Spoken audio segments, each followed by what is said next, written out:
Do you love TV shows? We do too. Hello everyone, I'm Jeff. And I'm Anna, and we're the hosts of We Judge a Show by Its Pilot, a podcast hosted by us, a married couple with an endless love for TV. Whether you're searching for a new favorite series or ready to revisit an old classic, we're here to guide you through an infinite world of TV shows. Each episode, we watch and discuss the pilot for shows, while also sharing personal stories that parallel the storyline. So if you're tired of endlessly scrolling and not sure what to watch next, tune in and let us do the searching for you. We Judge a Show by Its Pilot. New episodes every Tuesday and Friday, wherever you get your podcasts. Your new favorite show is just one click away. Hello, everyone. Welcome back to our pod. Hey, what's up? Oh my God, they killed Kenny. You bastards. No, they killed Kenny. I was just like, I honestly, just for a split second, I was like, I don't know what to say right now. So like, let me quote South Park. They killed Kenny. Yeah, so we are, we're back, and we are, we literally just recorded Bob's Burgers. So we are, it's still Monday, and we're still having our, well, it's the first of my 2 days off in a row, which I need them, yes. Especially after yesterday. Yeah, so the house is nice and cool now, which is nice. It's much better. Yeah. Feels good. It was a little hot when we were recording Bob's Burgers. It was a little warm. Yeah. It was still cooling off. But yeah, I had a bunch of emails to handle. Yeah. Again, we went to lunch with Gina. Got some sushi. Well, got no. some. She got sushi. We both got hibachi, and then we recorded. We snoozed a little. Yeah. We watched a little TV. I fell asleep in the chair again. Yeah, and then I did not know that you were awake, and you were like, "Do we need to record?" I'm like, you kind of like jarred me, like startled me a little bit. I was like, "Yes, yes." I mean, yes, but I thought you were sleeping. All right, so once again, we are continuing Adult Animation Month, primetime animation. I just feel weird saying adult animation. I know that's the name of the genre, but like I feel weird saying it. It sounds weird. Yeah. That's what it's called, you know. No, I know. It just it sounds weird. Like, that's why videos. I continue to have to specify like primetime animated TV MA animated shows, or maybe, you know, well, I wouldn't say Bob's Burgers is MA. Anyway, this show is definitely TVMA. Yes. Perhaps, I mean, it definitely surpassed, because I remember the first episode we did for this month was the show that kind of started it all, was The Simpsons. And I remember when The Simpsons came out, I knew kids that like weren't allowed to watch it. I knew people that like were thinking that this show, that The Simpsons was, you know, trash TV, and kind of Fox in general was kind of thought of as like trash TV in general. And then, you know, MTV kind of jumped on the bandwagon with like kind of pushing the envelope with shows like Beavis and Butthead, and they had Eon Flux and these these really like violent shows, and then in 1997 a little show with the animation you've ever seen came out with a show called South Park. The show came out when I was in 7th grade, so I was like prime audience, prime demographic, dick and fart jokes all day long. That was also just the brand of humor at the time. There was like all the Chris Farleys and the Jim Carreys and the Chris Rocks and the Chris Tuckers and all these like kind of Martin Lawrence, these very like silly, goofy type a brand of humor. But then South Park kind of came along and kind of brought back this vibe of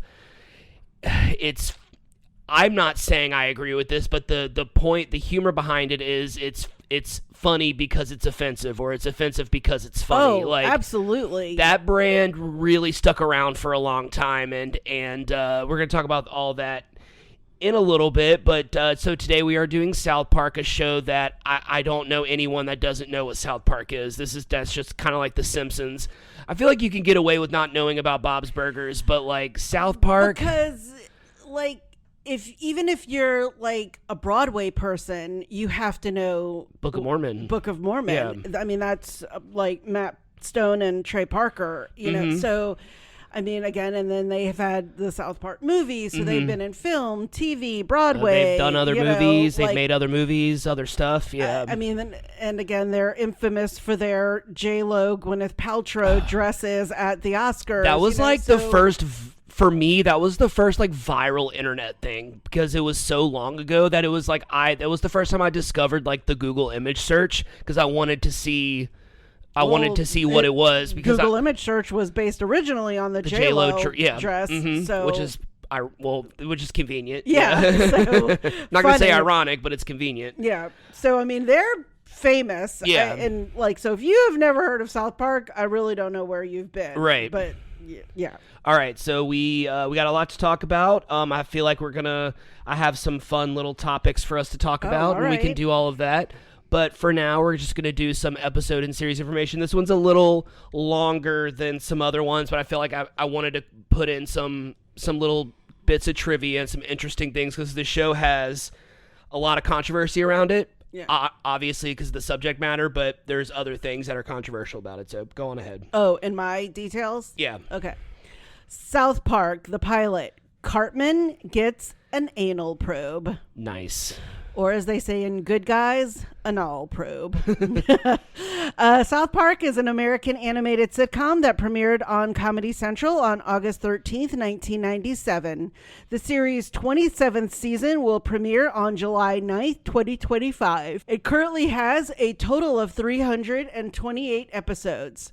The series was created by Trey Parker and Matt Stone, who met while attending film school at the University of Colorado in the early 90s. They had a shared love for satirical, surreal, and dark comedy, and both expressed interest in animation.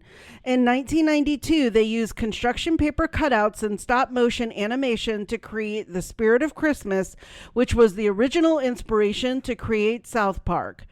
The series follows the extraordinary misadventures of four boys who live in the fictional town of South Park, Colorado, a small farm town full of odd, dysfunctional people. The characters introduced in the pilot are the four main boys: Stan Marsh, Kyle Brovlovsky,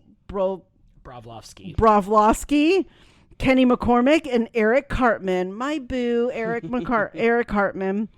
We are also introduced to Chef, the smooth-talking cafeteria worker at South Park Elementary School. Mr. Garrison, the boys' unhinged teacher who was always seen donning a hand puppet named Mr. Hat. Wendy Testaberger, Stan's love interest. Officer Bar Brady, a dim-witted police officer. Ms. Crabtree, the boys' cranky bus driver. Cartman's doting mom, Leanne, and Ike, Kyle's baby brother. Matt Stone and Trey Parker do the voices for the majority of the characters.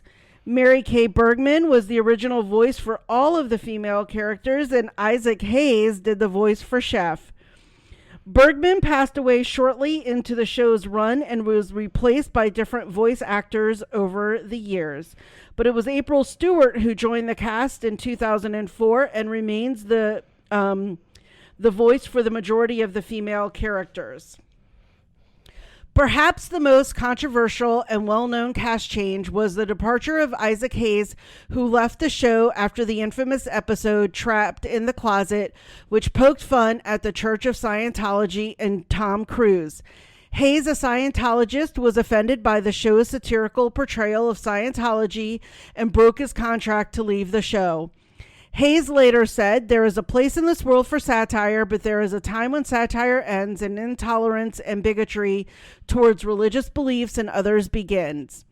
Matt Stone infamously responded to Hayes' statement with, "He has no problem. He's cashed plenty of checks with our show, making fun of Christians, Muslims, Mormons, and Jews," pointing out that Hayes was only upset because they made fun of Scientology and not any other belief or religion. I mean, that's pretty on point. That, you're going to quit because they made fun of your belief, or even though they say Scientology isn't a religion, it's called the Church of Scientology. So, I mean, it was very, but then they did the return of Chef where they did that character so dirty and then killed him off. So. Yeah. The series achieved immediate success and is credited for putting Comedy Central on the map. Although met with a lot of controversy and resistance from parents and conservatives, South Park became a huge part of pop culture with characters like Cartman, Butters Stotch, and Randy Marsh. South Park has become a franchise spawning off a feature-length film, South Park Bigger, Longer, and Uncut, a musical comedy that was nominated for an Academy Award. There are also video game specials and lots of merchandising. In fact, my law school best friend, one of the first gifts she ever gave me was a Cartman gift chain keychain that I still have to this day. Aww. It's somewhere in one of my boxes in the garage. I love my little Cartman. You can currently watch certain seasons and episodes of South Park on Max, Paramount Plus, Prime Video, and Peacock. Yeah, when we were watching the episode, I kind of forgot how awful the animation was in the beginning. Oh, that was my first remark. I was like, whoa, look at this. You could see the shadows. You could see the shadow of the cardboard of the cutouts up against the backdrop, and that's what kept like tripping me up. I'm like, I forgot we used to talk about this when we were kids. We used to talk about like each episode the animation would just get slightly better and slightly better, but it's that very, and I've seen The Spirit of Christmas where it's even cheaper because that was made on like a student movie student film budget. Yeah. It's just funny because like the way that they're I remember like I used to be able to, when I was 13, 14, I thought I was like such a great artist because I could draw the characters like from watching the episode, just realizing it's like, no, I just know how to like draw shapes. Like I just, that's really all it was. They are. Yeah. They're just like a square, a rectangle, an oval. All their eyes are the same. Like all their mouths are the same. Their heads are all shaped the same way except for Cartman's. His is like a football. But it's trippy to go back. Okay, so did you watch South Park when it first started airing, or you would watch here and there? I would probably watch here and there because I was in law school in 1997, so I do remember it coming out, and I do remember it being controversial for what it was, and like going beyond like a Beavis and Butthead or beyond The Simpsons. I mean, like I just said, I mean, it made no one was safe. Yeah, no one. It's interesting because with the show like Family Guy, where they have a very democratic forward type show where they really kind of only make fun of like conservatives. They really kind of only make fun of Republicans. Of course, they make fun of some. They'll probably make fun of like, they made fun of Bill Clinton, but it was always like very him just being like horny for everyone. It was like very, very innocent, but like it was very clear. It's very clear that the people that work on Family Guy are Democrats and they love to make fun of Republicans. But South Park, Matt Stone and Trey Parker, God knows what their political beliefs are, because they like you said, absolutely no one is safe. Even Matt Stone, who's Jewish, I mean, like, and Trey Parker, who was raised Christian, I'm sure they were both from conservative families, and I mean, they really go there, but like at first the show was very farting and poop jokes and stuff like that, but as the show progressed, they got really smart with it, with how they kind of made fun of something that was happening in the world, but did it in a way to where like you kind of had to think about it. Like it was very clever in the way they did that. Like it was during one of the presidential elections where the school was picking a mascot. They were having an election of what was going to be the next mascot, and it was a douche and a turd sandwich. And that's basically the metaphor of that's the two options that you have when you're voting for president. Of two evils. When you're voting for the next president, you're basically choosing between a douche and a turd sandwich. Like that was their concept, and so you're just kind of like, oh, you kind of have to think about that. And like when they moved to San Francisco, when Kyle and his family moved to San Francisco, and the idea was that San Francisco, everyone's so liberal and they think they're so much better than everyone. They create, instead of smog, they create smug. And it becomes like, and it ends up like poisoning the town and everything. Like the way they do it's really clever, but I mean, in the early days, it was just a lot of farting and a lot of butt jokes and a lot of sex jokes. But so what did you think of this particular episode? I mean, again, it just like introduced everyone. Yeah. I thought it was cute, and I'm like trying to think of everything that particularly happened. It was very chaotic. Yeah, it was just right. I was just Yeah. like, it was a lot Very that was going nonsensical. on. Yeah. So I think it was just like, we're just gonna put this out here and see what Yeah. happens. What did you think about it? Oh, I've seen this episode many times. I'm gonna say this is probably the first time I've watched it since I ever watched it back then. I could say that perhaps I couldn't quote it, but I remembered lines. I remembered the all of the things that Stan would say under his breath to the bus driver, and the things that he told the bus driver he was actually saying. When one of them farted in the back of the bus, I'm like, Cartman's about to say someone's baking brownies. Like I knew what was about to be said. And it's really funny when like your memory just starts to unlock. I was gonna say things. it was starting Yeah. to unlock those core memories Because of watching. I probably the show. haven't watched that episode in like 20 years. So I mean, like I can't even remember the last time I watched like a season 1 episode of South Park. I watched South Park for a long time though. So South Park was introduced to me when the show first came out, and it was my older stepbrother Wes, who I didn't even know Comedy Central existed. I mean, like Yeah. I didn't.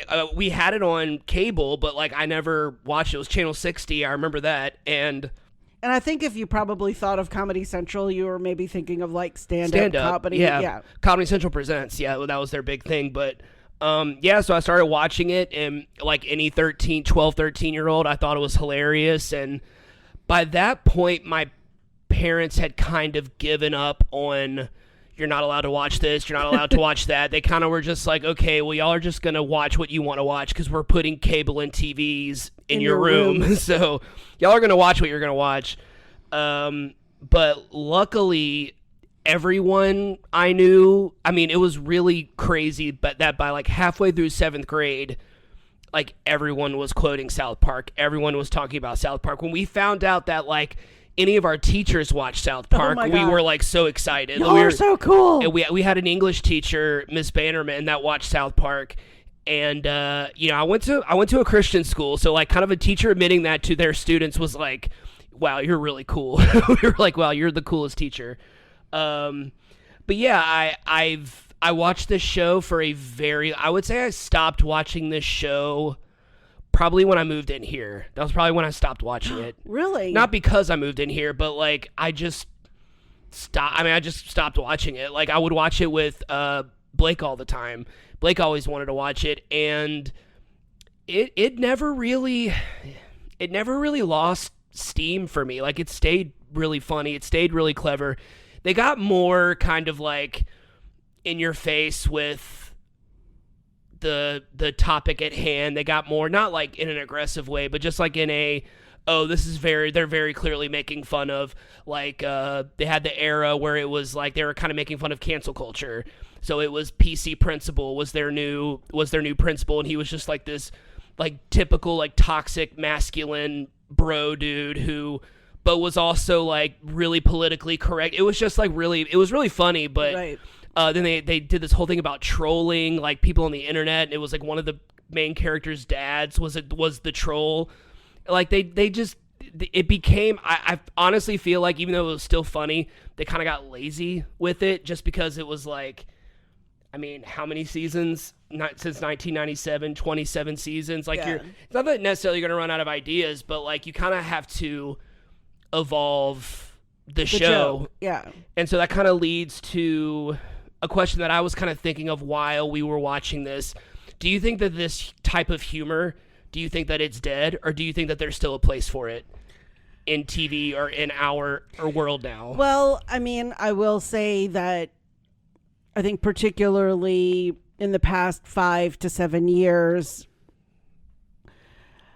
I hate using the word woke because that ironically has a negative connotation when Yeah. it's actually talking about people who treat people nicely. Yeah. So it's kind of like, if you're throwing an insult at me for saying I'm woke, I'm not really insulted by that. But I think we've become more aware of the damage it does emotionally and mentally from people's mental health. Mm-hmm. I mean, bullying. I mean, these things have been around forever. Right. But I think really social media and the evolution of that has really brought it more into the dialogue, where I'm not going to say like, there weren't ever any episodes of South Park that weren't offensive to me. They were, and I can see the irony, like how they were like, well, Chef took, Isaac Hayes took the paychecks when we were making fun of other religions. So it does make you think like, is it right to make fun of these things? Right. Is it, yeah, we were laughing at whatever was happening, but it's a hard call, because like stuff like the presidential election and turd versus douchebag, that could be there because you're not truly personally attacking the actual candidates. I mean, it's you're kind of making fun of, right? Yeah. Or But pointing it. when You're not even making fun of it. You're kind of just like pointing it out. Right. I mean, I would say that for every election, you're Yeah. picking the less of two evils. We've talked a little bit about elections. So I think it's hard to accept that kind of humor because, like Matt Stone said, you're either all in or you're all out. Right. You can't pick and choose. You can't be a little bit racist. You can't be a little bit bigoted. You Right. can't be a little bit misogynistic. You either are or you aren't. Correct. Yeah. And so that's why I don't think the entirety of their humor is still worthy. I think there could be in some of the humor that they have, the way they poke fun at some stuff, but I think when it comes to attacking people who they are in the sense of their religious beliefs, their race, their sexual identity, I think those are harder to laugh at. They shouldn't be laughed at. It seems like they've evolved the show just from what I've seen from like clips and stuff like that. Like I haven't watched South Park in a really long time, like new episodes in a pre-COVID, probably like 2015 or 16, something like that. And it's become less making fun of like specific people, specific religions, and it's kind of just making, I think nowadays there's so much to make fun of our culture, and there's so much to make fun of about cancel culture, and about how people are so obsessed with woke and anti-woke, and back when we were kids it was different, like our culture is so we're kind of setting ourselves up to be made fun of, well, that's what I was saying. Like, it's not necessarily a specific person or religion now. It's just like, oh no, we're just making fun of how things are now. And well, I could see them, making fun of the people. I'm not going to say the name of like the YouTuber that I watch, because I'm not insulting. I'm not really insulting her. Just all of them that do it. Yeah. The get readies with me. Yeah. The outfits of the day. They've had to have made fun of influencer culture by now. Bronzing the face, the highlighting of the nose. I mean, all of it. I mean, the chick that puts on like 10 pumps of foundation on her face. Like. We are giving it to them in that way. And so to me, that kind of humor, when you're not directly personally attacking someone, but a trend that's happening, that's kind of insane. I could get behind that, because I look at those YouTube videos and I'm like, she just literally put like 3 tablespoons of foundation on her face. In the most politically correct way possible, her skin color has literally changed over the course of her putting all of this makeup on. And I know I'm assuming which influencer you're talking about, the YouTuber that you watch, but the one that I'm thinking of, it's like pre-makeup, post-makeup, she looks like two not completely different people. You can still tell it's her, but like how kind of pale-ish her face is. She's fair. Compared to when she puts it on and she has like a very like bronzish, tannish looking. I'm just like, first of all, your skin, your poor skin, your poor pore skin.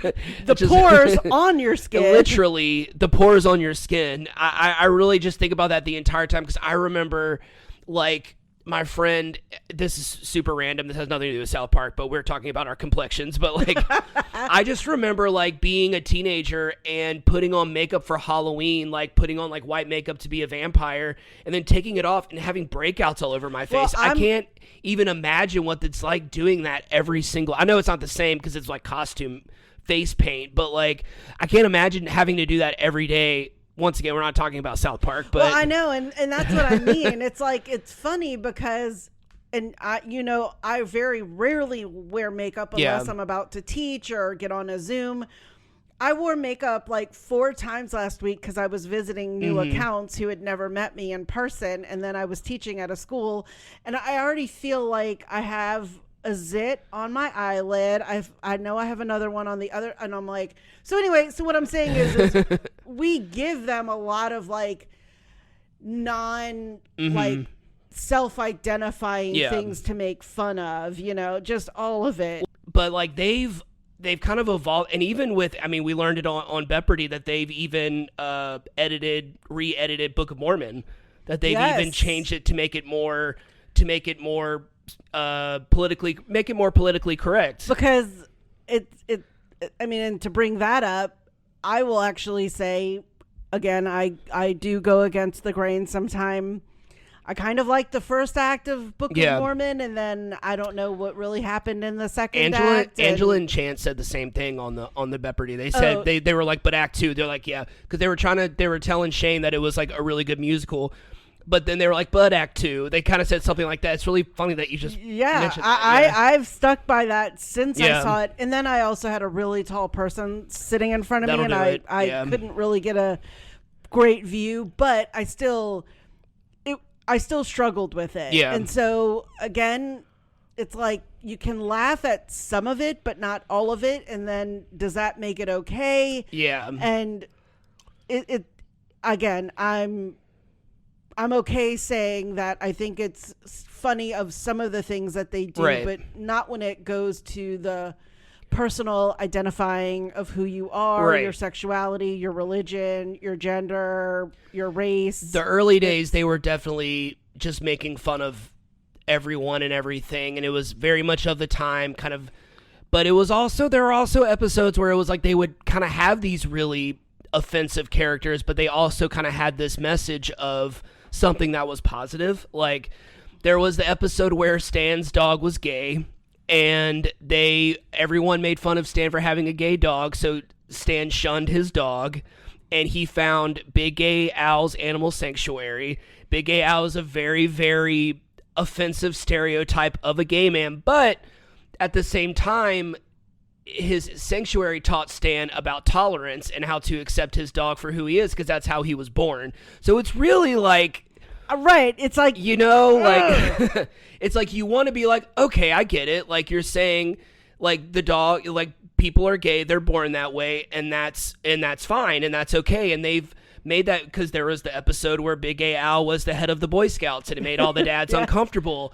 And so, because it was a gay man, and so they kicked him out and replaced him with this very, like, macho, alpha, older man, but he turned out to be a pedophile. It was just kind of like, oh, well, it doesn't matter that they're gay. Like, so it's really, like, what you're saying, it's like, I know this is offensive, but I'm also seeing it from this other lens of, like, actually they're teaching us a lesson in tolerance, and not in intolerance, of tolerance. Sorry, that was a really weird way to word it, but so I mean, like, it's just very, you kind of have to, it's like you gotta watch the whole episode to get there, right? And I do also feel like it was part of the plan. Like, let me see what I can do, how far can I go with sponsors, the network, I mean, or whatever. And obviously it's stuck around for over 25 seasons. 9 o'clock, 10 o'clock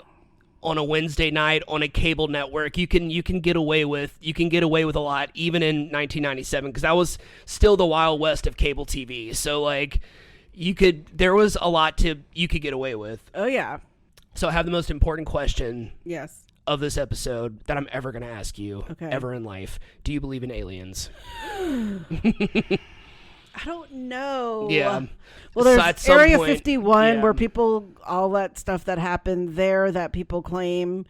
I don't know. I mean, why should we think that Earth is the only place that is inhabited by anything? So, I mean, the galaxy, the solar system.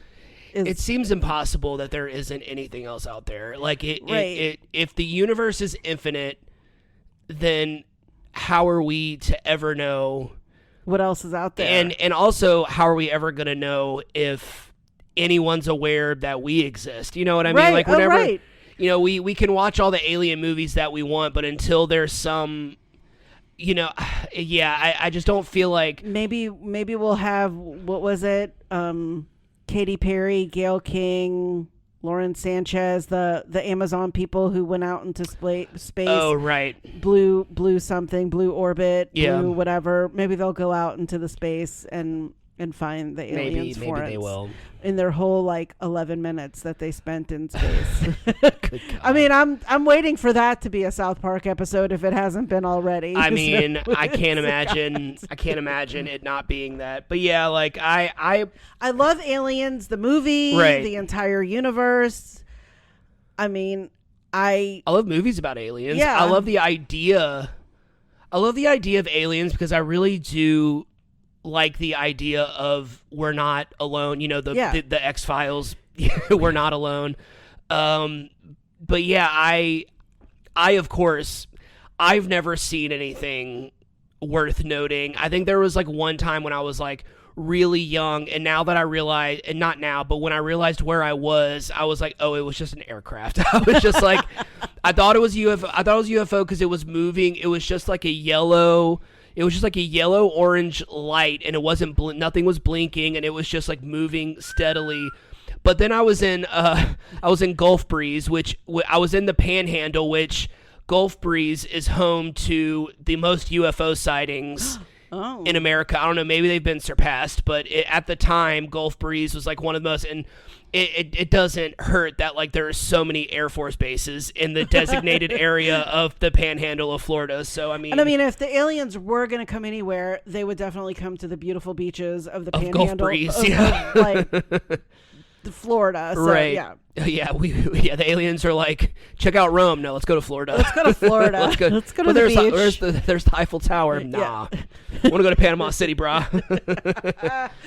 Aw. Yeah, so speaking of Panama City, no, I'm not going to talk about Florida Bama Shore. I was going to say R.I.P. to Kurt. We love him. We're talking all over the place today. I know. This episode can make it happen.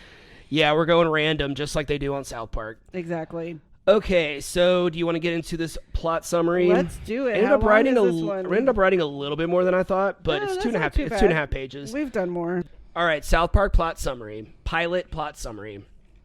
At the very beginning of the episode, Cartman details his supposed dream of him being abducted by aliens and receiving an anal probe. The others try to convince him it was real, but Cartman assumes they are just trying to scare him, which the constant running gag of South Park of Cartman denying he gets an anal probe, and they're constantly proving it. We're going to get at the end of the episode. My little boo Cartman. So funny. Chef then pulls up and asks the boys if they saw a visitor spaceship, inadvertently confirming the reality behind Cartman's dream. Chef is also wearing a t-shirt with a picture of an alien visitor on the back with the word believe, scaring Cartman even more. I remember those alien t-shirts. Oh, yeah. As Chef leaves, the school bus arrives, introducing Miss Crabtree, the scary-looking, loudmouth, middle-aged school bus driver who constantly tells the children to sit down and shut up. As the bus is driving away, Kyle looks back and sees his brother Ike being held by two visitors. Meanwhile, Officer Barbrady investigates another cow mutilation on farmer Bill Dinkins' farm. Several other visitors try to lure away cows by whistling and offering straw. The cows are not falling into the trap as several aliens have turned them inside out. Barbrady explains that a cow turning inside out is nothing unusual, clearly revealing that he is an incompetent law officer. Also, when that was a pigeon. As when helicopters fly by and the farmer asks what they were, Barbrady says they were pigeons. The boys are now at school, worried about his brother and how his parents will react. Kyle asks Mr. Garrison if he can be excused from school to find his baby brother Ike. Mr. Garrison tells Kyle he has to ask his hand puppet, Mr. Hat. This is when Mr. Garrison and Mr. Hat's shared catchphrase of, you go to hell and you die, is introduced. Cartman laughs at a frustrated Kyle and ends up farting fire at one of the children. After class, the four are standing in lunch for line. Cartman is still farting fire. Wendy Testberger, who, as Cartman explains, Stan wants to kiss, walks up to Stan, and Stan vomits on her several times out of nervousness. Yeah, another gag that they kept going for a while that they eventually had to stop doing. Every time Wendy talks to Stan, he throws up. She gives Stan a note asking him to meet her at Stark's Pond after school. When the boys reach the front of the line, Kyle asks Chef what to do when someone does not believe you. Chef breaks out into a sultry, erotic, but an off-topic song about him making love to a woman by the fire, which is where all of his songs always end up going. Always. After being told visitors abducted Kyle's brother, Chef freaks out and tells the boys to leave school to find Ike. A Cyclops-like robot then pops up from behind Cartman and quickly retreats from whence it came, which means it was an anal probe that came out of his butt and then went back into his butt. To help the children find Kyle's brother, Chef pulls down the fire alarm and the boys get to escape and leave school. When the children get out of school, Cartman still does not believe that he has gotten an anal probe from the visitors, while insisting that he's not under my control. A beam from above hits him out of nowhere, and he suddenly sings "I Love to Sing-a," which, if you don't know that song, I'm not singing it. The children use this as proof that visitors are controlling Cartman. Cartman, in all ignorance, still disagrees with their idea. Just then, a spaceship appears. Kyle demands that they return Ike. In response, the aliens blast Kenny with the star-shaped object. This causes Kenny to fly into the street, and he appears to be dead. Stan and Kyle respond by saying the other classic line, "Oh my God, they killed Kenny! You bastard!" for the first time. Kenny, however, is not dead yet. He stands up, only to have the herd of cattle that ran away from Jenkins' farm trample him. Kenny is still alive after this. Officer Barbrady finally kills him in pursuit of the cattle by running him over in his police car. Despite this, Cartman still denies that the visitors are real and that Kenny is dead. He decides to go home after saying so many classic lines from this episode. Screw you guys, I'm going home. Stan and Kyle go to Stark's Pond to meet Wendy, although Kyle wants to keep looking for Ike. Wendy shows up and Stan vomits when she speaks to him. Kyle tells Wendy what happened to his brother, and she suggests that they use Cartman to bait... Wendy shows up and Stan vomits when she speaks to him. Kyle tells Wendy what happened to his brother, and she suggests that they use Cartman as bait to draw the aliens back. To lure the visitors back, Stan, Kyle, and Wendy tie Cartman up to a tree. After Cartman farts flames several times, an 80-foot-wide satellite dish protrudes from his rectum. After the visitor spaceship shows up, Ike is revealed when a door on the ship opens. Kyle gets Ike to jump the ship by telling him to do his impersonation of David Caruso's career, which is him yelling, "It's my turn," and then jumps off of the spaceship. Before boarding their spaceship, the visitors talk to the cows. The visitors tell the cows that they are the most intelligent life form that they found on planet Earth. The cows want to know why they turned some of their cow friends inside out. The visitors explain that it was Carl's fault because he's new. And the aliens give them a device that makes people sing. Yeah, that's the I Love to Sing-a machine. Love to Sing-a. Before leaving, the visitors abduct Cartman again. Meanwhile, Officer Barbrady finds the cows and demands them to come back, but the cows use the device the visitors made for them and use it on Officer Barbrady to make him sing I Love to Sing-a. As Barbrady was singing, the cows started to dance, which is them just kind of hopping because it's the animation. The next morning, Cartman falls from the sky and lands at the bus stop. One of his eyes is red. He immediately describes to Stan and Kyle a dream he had about getting Pink Eye from Scott Baio aboard the alien spacecraft, continuing to not believe that any of this happened. Probably my favorite part, and still my favorite part from a lot of South Park end of episode, is when the giant satellite is hanging out of Cartman's butt, and they're like, Cartman, you have a giant satellite out of your butt. Sure, you guys, whatever. Yes. Yeah, I didn't realize until I started reading this out that like they from the very beginning they had their catchphrases and they had their gags and Kenny dying in every episode. Them like in every episode. Yeah. Somehow. Yeah. So I mean, this is one of those shows that like if you have never seen South Park at this point, I'm just kind of like, I mean, I don't want to sit here and say you definitely need to watch it, but after hearing the episode description, I don't know if you really want to watch it, but I still think it's funny. I also grew up with this show, so I have a little different opinion of it. I know that it's meant in good fun, and it's meant not to be taken seriously.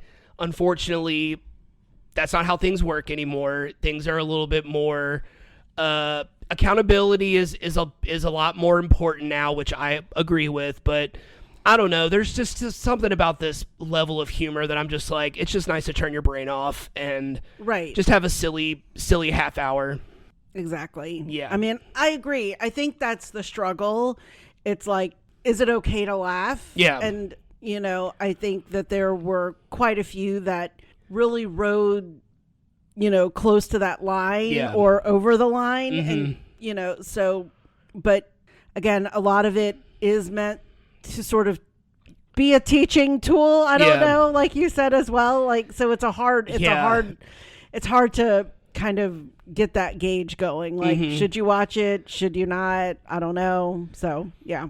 Yeah. So, I mean, if you're in the mood to watch South Park, I mean, I think you could watch any episode. You could watch any episode. And I mean, I'm interested in watching the newer seasons just because I don't know if I'm actually going to go do it, but I'd be interested in watching the newer seasons just to kind of see what they're making. I know some of the things that they're making fun of now, but I don't know the full context of it. Just like thumbnails and pictures and images and little clips that I've seen. I think I would actually like to go back and watch some of the more current stuff again, just to see what they are making fun of. And just to see how the animation looks different from